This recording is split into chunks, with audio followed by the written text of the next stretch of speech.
ಇವರ ಯೋಗ್ಯತೆಗೆ ತುಂಗಭದ್ರಾ ಅಣೆಕಟ್ಟು ಗೇಟ್ ಕುಸಿದೋಯ್ತು. ಮಾನ್ಯ DK ಶಿವಕುಮಾರ್ ಅವರು ಬಹಳ ದೊಡ್ಡ ಹೇಳಿಕೆಯನ್ನು ಕೊಟ್ಟರು. ನಾವು ತೆಲಂಗಾಣ ಆಂಧ್ರ ರಾಜ್ಯ ಸರ್ಕಾರಕ್ಕೆ ಕಾಯೋದಿಲ್ಲ, ರಾಜ್ಯ ಸರ್ಕಾರವೇ ಹಣವನ್ನು ಹಾಕಿ ನಾವು ರಿಪೇರಿ ಮಾಡ್ತೇವೆ, ಗೇಟ್ ಕೂರಿಸ್ತೇವೆ, 21 ಗೇಟನ್ನು ಹೊಸದಾಗಿ ಕೂರಿಸ್ತೇವೆ ತಜ್ಞರ ಶಿಫಾರಸಿನ ಅನುಸಾರ ಅಂತ ಹೇಳಿದ್ರು. ಎಂಥ ದುರಂತ ಅಂತ ಹೇಳಿದ್ರೆ, ಆಂಧ್ರ ರಾಜ್ಯ ಆ ಗೇಟ್ ರಿಪೇರಿಗೂ ಕೂಡ ಹಣವನ್ನು ಕೊಡ್ತು. ಮತ್ತು ಅಲ್ಲಿ ಸಂಬಳ ಕೊಡಬೇಕಾಗಿರ್ತಕ್ಕಂಥ 20 ಕೋಟಿ ರೂಪಾಯಿ ಅಡಿಷನಲ್ ಕೊಟ್ಟರೆ ಆ ಹಣದಿಂದ ರಾಜ್ಯ ಸರ್ಕಾರ ಏನು 10 ಕೋಟಿ ಕೊಟ್ಟಿತ್ತಲ್ಲ ಅದನ್ನು ಮುರ್ಕೊಳ್ತಕ್ಕಂಥ ಕೆಲಸ ಮಾಡಿದ್ರು ಕಾಂಗ್ರೆಸ್ ಸರ್ಕಾರ. ಇದು ವಾಸ್ತವಿಕ ಸತ್ಯ. ಇದು ರಾಜ್ಯದ ಆರ್ಥಿಕ ಪರಿಸ್ಥಿತಿ ಬಗ್ಗೆ ಏನು ಅಂತ ಹೇಳ್ತಾ ಇದೆ. ಇದನ್ನು ಅರ್ಥ ಮಾಡ್ಕೊಳ್ಳೋಕ್ಕೆ ಮಾನ್ಯ ಮುಖ್ಯಮಂತ್ರಿಗಳೇ ಆರ್ಥಿಕ ತಜ್ಞರಾಗಬೇಕು ಅಂತೇನಿಲ್ಲ. ಇಡೀ ಕರ್ನಾಟಕದ ಗ್ಯಾರಂಟಿ ಇಡೀ ದೇಶಕ್ಕೆ ಮಾಡಲ್ಲ ಅಂತೇಳಿ ಬಡಾಯಿ ಕೊಚ್ಕೊಳ್ತಾ ಇದ್ರು. ಏನಾಯ್ತು ಹಿಮಾಚಲ ಪ್ರದೇಶದಲ್ಲಿ? ಹಿಮಾಚಲ ಪ್ರದೇಶದ ಕಾಂಗ್ರೆಸ್ ಸರ್ಕಾರ ಏನಿದೆ ಅಲ್ಲಿ ಮುಖ್ಯಮಂತ್ರಿಗಳು ಹಿಮಾಚಲ ಪ್ರದೇಶದ ಸಿರಿವಂತ ದೇವಾಲಯಗಳಿಗೆ ಪತ್ರ ಬರೀತಾರೆ. ಆ 1 ವರ್ಷದ ಕೆಳಗೆ ನಾವು ರಾಜ್ಯದಲ್ಲಿ ಗ್ಯಾರಂಟಿಗಳನ್ನು ಕೊಡ್ತಾ ಇದ್ದೇವೆ, ಸರ್ಕಾರಿ ನೌಕರಿಗೆ ಸಂಬಳ ಕೊಡೋದಕ್ಕೆ ಆಗ್ತಾ ಇಲ್ಲ, ದಯವಿಟ್ಟು ಏನು ಆದಾಯ ಬರ್ತಾ ಇದೆ ಭಕ್ತರಿಂದ ಅದರಲ್ಲಿ 50% ಸರ್ಕಾರಕ್ಕೆ ಕೊಡಿ ಅಂತೇಳಿ ಹಿಮಾಚಲ ಪ್ರದೇಶದ ಮುಖ್ಯಮಂತ್ರಿಗಳು ಪತ್ರ ಬರೆದಿದ್ದಾರೆ. ತೆಲಂಗಾಣ ರಾಜ್ಯ ಅಧಿವೇಶನದಲ್ಲಿ ಅಲ್ಲೂ ಕೂಡ ಕಾಂಗ್ರೆಸ್ ಸರ್ಕಾರ ಅಧಿವೇಶನದಲ್ಲಿ ಮುಖ್ಯಮಂತ್ರಿಗಳು ಹೇಳ್ತಾರೆ, ಇದೇ DK ಶಿವಕುಮಾರ್ ಸಿದ್ದರಾಮಯ್ಯನವರಿಗೆ ಗ್ಯಾರಂಟಿ ಮಾಡಲ್ ಕೊಟ್ಟು ಬಂದಿದ್ರು ತೆಲಂಗಾಣದಲ್ಲಿ. ಅಲ್ಲಿ ಏನಾಗಿದೆ ಪರಿಸ್ಥಿತಿ ಅಂದರೆ, ತೆಲಂಗಾಣದಲ್ಲಿ ಅಧಿವೇಶನದಲ್ಲಿ on the floor of the house ಅಲ್ಲಿನ ಮುಖ್ಯಮಂತ್ರಿಗಳು ಹೇಳಿಕೆಯನ್ನು ನೀಡಿದ್ದಾರೆ, ನಾವು ಸಂಬಳ ಕೊಡೋದಕ್ಕೂ ಕೂಡ ಆಗ್ತಾ ಇಲ್ಲ, ಅಭಿವೃದ್ಧಿಗೂ ಹಣ ಕೊಡೋದಕ್ಕೆ ಆಗ್ತಾ ಇಲ್ಲ ಬಿಕಾಸ್ ಆಫ್ ಗ್ಯಾರಂಟಿ ಅನ್ನೋದನ್ನು ಅವರು ಕೂಡ ಒಪ್ಕೊಂಡಿದ್ದಾರೆ. ಸದನದಲ್ಲಿ ಕೂತ್ಕೊಂಡು ಸದನವನ್ನು ತಪ್ಪುದಾರಿಗೆ ತೆಗೆದುಕೊಂಡು ಹೋಗ್ತಕ್ಕಂಥ ಕೆಲಸವನ್ನು ಮಾನ್ಯ ಮುಖ್ಯಮಂತ್ರಿಗಳು ಮಾಡಿದ್ರಿ. ಇವತ್ತು ನಿಮ್ಮ ಗ್ಯಾರಂಟಿಗಳ ಬಗ್ಗೆ ನಮ್ಮನ್ನ ಕನ್ವಿನ್ಸ್ ಮಾಡಕ್ಕೆ ಬರಬೇಡಿ ಮಾನ್ಯ ಮುಖ್ಯಮಂತ್ರಿಗಳೇ, ದೇಶಪಾಂಡೆ ಅವರಿಗೆ ಕನ್ವಿನ್ಸ್ ಮಾಡಿ, ನಿಮ್ಮ ಆಡಳಿತ ಪಕ್ಷದ ಹಿರಿಯ ಶಾಸಕರು,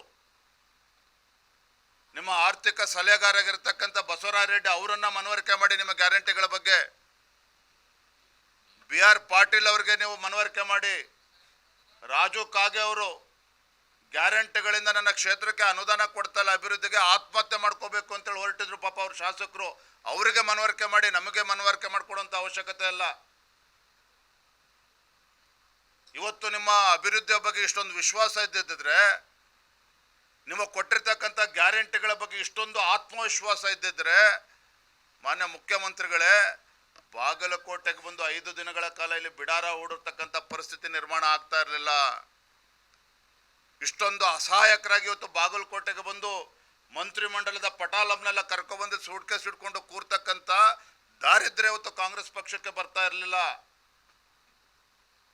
ಹಾಗಾಗಿ ರಾಜ್ಯದ ಜನತೆಯ ಪರವಾಗಿ ತಮ್ಮ ಕೈ ಜೋಡಿಸಿ ವಿನಂತಿ ಮಾಡ್ತಾ ಇದ್ದೇನೆ, ಈಗಲೂ ಕೂಡ ಕಾಲ ಮಿಂಚಿಲ್ಲ.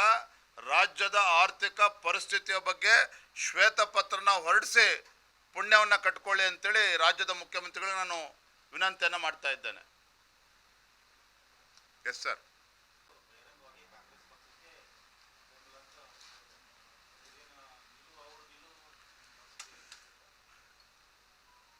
ಯಾವ್ಯಾವ ಸ್ವಾಮೀಜಿಗಳು ಜಗದ್ಗುರುಗಳು ಏನು ಹೇಳಿಕೆ ಕೊಟ್ಟಿದ್ದಾರೆ ಅದಕ್ಕೆ ನಾವು ಪ್ರತಿಕ್ರಿಯೆಯನ್ನು ಕೊಡೋದಕ್ಕೆ ಹೋಗೋದಿಲ್ಲ.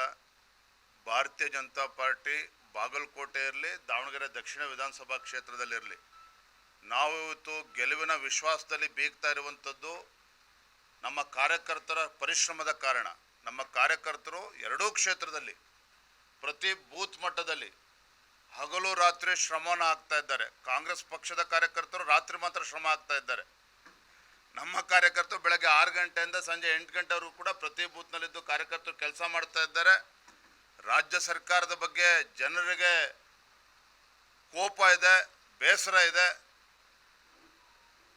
ಇದೆಲ್ಲದರ ಪರಿಣಾಮ ದಾವಣಗೆರೆ ದಕ್ಷಿಣ ಕ್ಷೇತ್ರದಲ್ಲೂ ಕೂಡ BJP ಒಂದು ಐತಿಹಾಸಿಕ ಗೆಲುವನ್ನು ದಾಖಲೆ ಮಾಡೋದಿದೆ.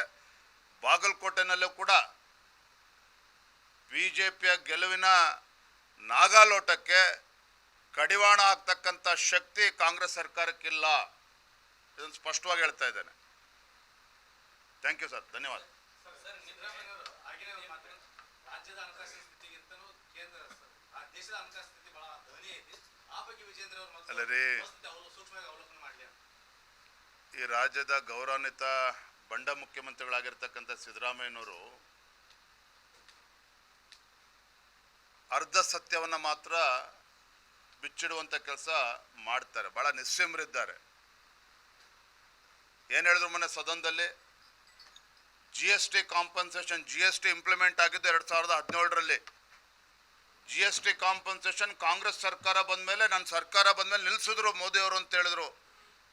ಆದ್ರೆ ಮಾನ್ಯ ಮುಖ್ಯಮಂತ್ರಿಗಳು 17ನೇ ಬಜೆಟ್ ಅನ್ನ ಮಂಡನೆ ಮಾಡ್ತಕ್ಕಂಥ ಮುಖ್ಯಮಂತ್ರಿಗಳಿಗೆ ಅರಿವಿರ್ಬೇಕಿತ್ತಲ್ವಾ? GST ಆಕ್ಟ್ ನಲ್ಲಿ ಸ್ಪಷ್ಟವಾಗಿ ಉಲ್ಲೇಖ ಆಗಿದೆ ಯಾವ್ಯಾವ ರಾಜ್ಯಗಳು ಅತಿ ಹೆಚ್ಚು ತೆರಿಗೆಯನ್ನು ಕೊಡ್ತದೆ, ಅದಕ್ಕೆ GST ಕಾಂಪನ್ಸೇಷನ್ 5 ವರ್ಷಗಳಿಗೆ ಮಾತ್ರ, 5 ವರ್ಷಗಳಿಗೆ ಅನ್ನುವುದನ್ನ ಸ್ಪಷ್ಟವಾಗಿ GST ಆಕ್ಟ್ ನಲ್ಲೇ ಇರುವಂಥದ್ದು. ಯಾಕೆ ಪದೇ ಪದೇ ಈ ವಿಚಾರದಲ್ಲಿ ರಾಜ್ಯದ ಜನರಿಗೆ ಸುಳ್ಳು ಹೇಳುವಂತ ಕೆಲಸ ಮಾಡ್ತಾ ಇದ್ದಾರೆ ಮಾನ್ಯ ಮುಖ್ಯಮಂತ್ರಿಗಳು? ಇವತ್ತು GST ಏನು 41.41% ಇದ್ದದನ್ನ 40% ಇಳಿಸಿದ್ರು.